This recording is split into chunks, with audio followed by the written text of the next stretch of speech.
അല്ല, അത് പാറ്റേൺ മനഃപൂർവ്വം ഉണ്ടായതല്ല കേട്ടോ.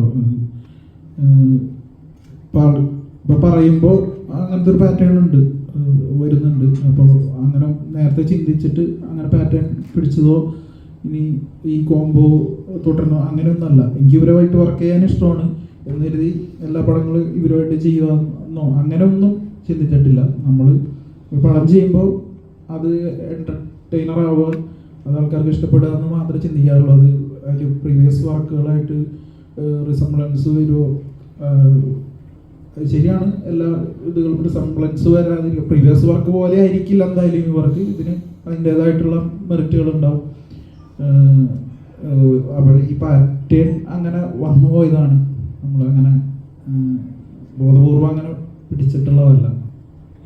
നമുക്ക് അങ്ങനെയുള്ള ക്യാരക്ടറിൽ മമതയെ കാണാൻ പറ്റും. ആദ്യം തന്നെ വളരെ സന്തോഷമുണ്ട് ഇപ്പോൾ പറഞ്ഞതിൽ. കാരണം ഞാൻ ഓഡിയൻസിൻ്റെ ഇടയിൽ ഹാപ്പി ആക്കുന്നു എന്ന് ഒരു ഫാക്റ്റ് പറഞ്ഞതിൽ ഭയങ്കര സന്തോഷമുണ്ട്. പിന്നെ ഈ പറഞ്ഞ പോലെ വേറെ റോൾസ് നമ്മളുടെ അടുത്തേക്ക് വരണമെന്നുണ്ടെങ്കിൽ അതിൽ ഡയറക്ടേഴ്സിന് ഒരു കോൺഫിഡൻസ് വേണം. ഇപ്പോൾ എന്നെ വെച്ച് ഇങ്ങനത്തെ ഒരു റോള് ചെയ്താൽ അത് നന്നാവും എന്നൊരു കോൺഫിഡൻസ് കൊടുക്കുന്നതോടെ വരെ എനിക്ക് കിട്ടുന്ന എന്ത് പ്രൊജക്ട്സ് ആണോ അതിൽ ഏറ്റവും ബെസ്റ്റ് എണ്ണാൻ കഴിയുന്ന രീതിയിൽ ചെയ്യാന്നുള്ളതേ ഉള്ളൂ.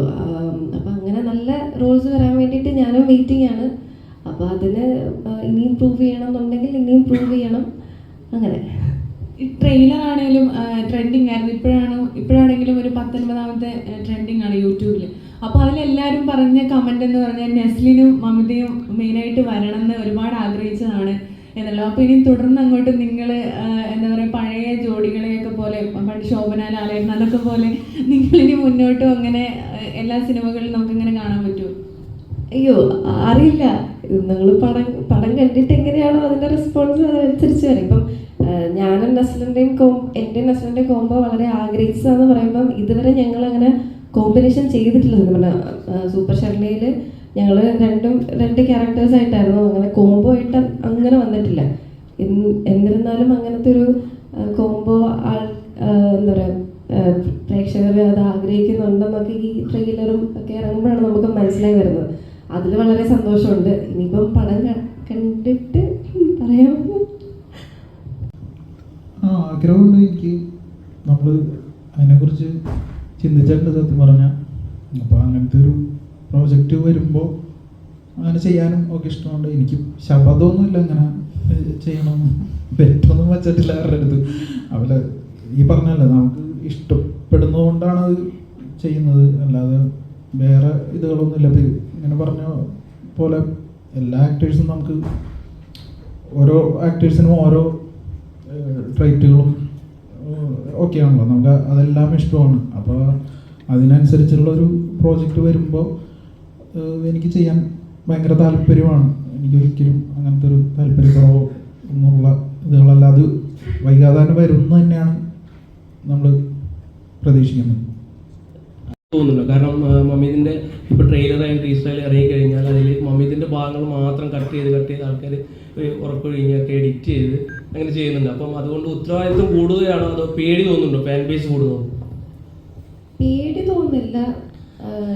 ഈ പറഞ്ഞ കാര്യത്തിൽ എനിക്ക് ഭയങ്കര സന്തോഷമുണ്ട്. കാരണം ഞാൻ എന്താ പറയുക, ഞാൻ പറഞ്ഞിട്ടൊന്നുമല്ല അവർ ചെയ്യുന്നത്. അപ്പോൾ അവരെനിക്ക് വേണ്ടിയിട്ട് പഠിക്കുന്ന സ്റ്റുഡൻസൊക്കെ ഉണ്ട് അതിനകത്ത്. അപ്പോൾ അവർ എക്സാമിൻ്റെ ഇടയ്ക്കൊക്കെ ഇരുന്ന് എഡിറ്റ് ചെയ്ത് കട്ട് ചെയ്ത് ഇടുന്ന പോർഷൻസാണ്. അവർ അത്രയും സപ്പോർട്ടീവാണ് എന്നെ. അപ്പോൾ അതിൽ ഭയങ്കര സന്തോഷമുണ്ട്. അപ്പോൾ ഈ പറഞ്ഞ പോലെ റെസ്പോൺസിബിൾ കുറച്ചുകൂടെ ആവുമെന്ന് എനിക്ക് തോന്നുന്നു. കുറച്ചുകൂടെ റെസ്പോൺസിബിലിറ്റി നമുക്ക് വരും. കാരണം അങ്ങനത്തെ കുറച്ച് പേര് നമുക്ക് വേണ്ടിയിട്ട് വെയിറ്റ് ചെയ്യുന്നുണ്ട്. നമ്മുടെ അടുത്ത പടങ്ങൾ എന്താണെന്നറിയാൻ, നമ്മളുടെ അടുത്ത മൂവ്മെൻറ്റ് എന്താണെന്നറിയാനൊക്കെ വെയിറ്റ് ചെയ്യുന്നുണ്ട്. അപ്പം അവർക്ക് വേണ്ടിയിട്ട് നല്ല പ്രോജക്ട്സ് ഇനിയും ചെയ്യണം, അവരെ കുറച്ചുകൂടി എന്താ പറയുക, അവരെ സന്തോഷിപ്പിക്കണം എന്ന് തോന്നാറുണ്ട്.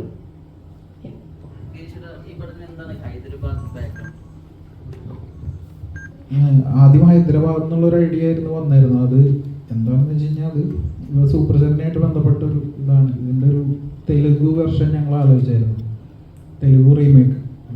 അത് കുറച്ചും കൂടി മലയാളത്തിനേക്കാളും കൂടുതൽ തെലുങ്കിലേക്ക് കുറച്ചും കൂടി വേറെ മാറ്റി ചെയ്തിരുന്നെങ്കിൽ തെലുങ്കിൽ നന്നാവുമെന്ന് എനിക്ക് തോന്നിയിരുന്നു. അപ്പം അങ്ങനെ ഹൈദരാബാദിൽ നിന്ന് ഉള്ളൊരു ഓപ്ഷനിൽ ഞങ്ങൾ ചുമ്മാ ചിന്തിച്ചതാണ്. അതൊരു ഭയങ്കര പ്രോജക്റ്റായിട്ട് ഭയങ്കര സീരിയസ് ആയിട്ട് ചിന്തിച്ചു. ചിന്തിച്ചതല്ല. അങ്ങനെ ചിന്തിച്ച് പിന്നെ അത് വിട്ടു. അപ്പോഴും ഹൈദരാബാദ് എന്നുള്ളൊരു സംഭവം അവിടെ കിടന്നിരുന്നു.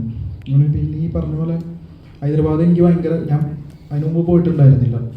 അപ്പോൾ ഈ തെലുങ്ക് പടങ്ങൾ പണ്ട് തുടങ്ങി കോളേജ് പഠിക്കുമ്പോൾ പാട്ടുകളും ഇതൊക്കെ കാണുമ്പോൾ ഹൈദരാബാദ് എനിക്ക് ഭയങ്കര ഇഷ്ടപ്പെട്ടൊരു സംഭവമായിരുന്നു. അപ്പോൾ അങ്ങനെ ഈ ഹൈദരാബാദ് ഇങ്ങനെ മനസ്സിൽ കിടക്കുന്നതുകൊണ്ട് അപ്പോൾ അടുത്ത പടത്തിന് ഹൈദരാബാദ് വയ്ക്കാം എന്നുള്ളൊരു സംഭവം, അത് ഈ സൂപ്പർ ചെന്നൈ വഴിയാണ് അതിലോട്ട് എത്തി ഹൈദരാബാദിൽ ഹുക്കായത്. പിന്നെ ആ പടം ഒരു ഹൈദരാബാദിൻ്റെ പശ്ചാത്തലത്തിൽ പറഞ്ഞാൽ എങ്ങനെ ഉണ്ടാവും എന്ന് വിചാരിച്ചു. ഇപ്പോൾ ചെന്നൈ, ബാംഗ്ലൂരൊക്കെ മലയാളത്തിൽ വന്നിട്ടുള്ളതാണ് സിനിമകൾ. ഹൈദരാബാദ് അങ്ങനെ സിറ്റി ആയിട്ട് കാണിച്ചിട്ടുള്ള, മറ്റേ ഫിലിം സിറ്റിയിൽ ഷൂട്ട് ചെയ്തിട്ടുണ്ട് ഒരുപാട് പടങ്ങൾ. അല്ലാതെ ത്രൂ ഔട്ട് സിറ്റിയിൽ ഷൂട്ട് ചെയ്ത പടങ്ങൾ മലയാളത്തിലുണ്ടെന്ന് എനിക്ക് തോന്നണില്ല, എനിക്കറിയില്ല അങ്ങനത്തെ പടങ്ങളുണ്ടോ.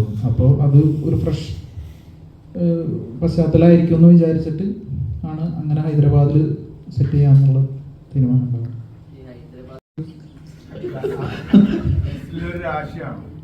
അയ്യേ അല്ല രാശിയുമായിട്ട് അല്ല, ഞാൻ അങ്ങനത്തെ സൂപ്പർസ്റ്റിഷനിലൊന്നും വിശ്വസിക്കുന്ന ആളല്ല. രാശി അതൊന്നും അങ്ങനെയൊന്നല്ല.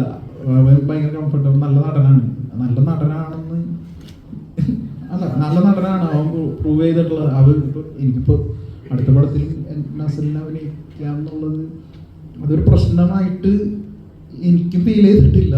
അത് ആർക്കും ഫീലിംഗ് ചെയ്യേണ്ട കാര്യമില്ലെന്ന് എനിക്ക് തോന്നിയിട്ടുണ്ട്. കാരണം അഭിനയിക്കാൻ അറിയാവുന്ന, ആൾക്കാർ ഇഷ്ടപ്പെടുന്ന ഒരാളെ ഒരു സിനിമയിൽ ഇൻക്ലൂഡ് ചെയ്യിക്കുക എന്നുള്ളത് ഒരു പാവോ, അത് 10 സിനിമയിൽ, അത് ഇപ്പോൾ പ്രിയദർശൻ സാറിൻ്റെ പടത്തിലായാലും സിനിമയിലായാലും അവർക്കൊക്കെ അവരുടെ കംഫർട്ട് സോണിലുള്ള റിപ്പീറ്റഡ് ആയിട്ട് വരുന്ന ആക്ടേഴ്സ് ഉണ്ടാവും. എല്ലാവരും ഇപ്പോൾ സത്യൻ സാറ് എന്നൊക്കെ പറയുന്ന പോലെ അതിനങ്ങനെ കണ്ടാൽ മതി എന്ന് എനിക്ക് നേരത്തെ പറഞ്ഞാണ് ഈ സിനിമയുടെ പ്രൊഡ്യൂസർ ആയിട്ടുള്ള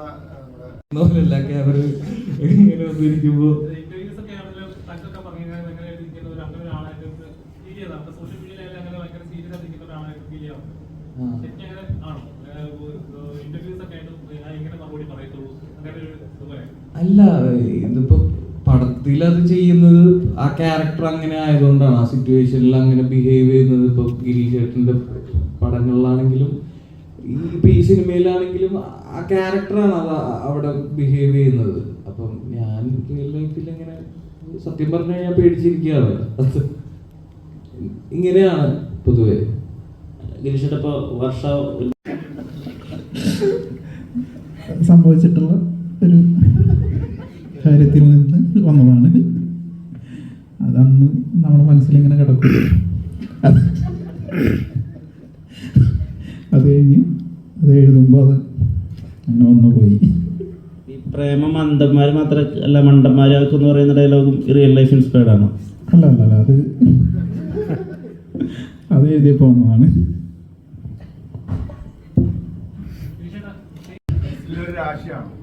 അയ്യേ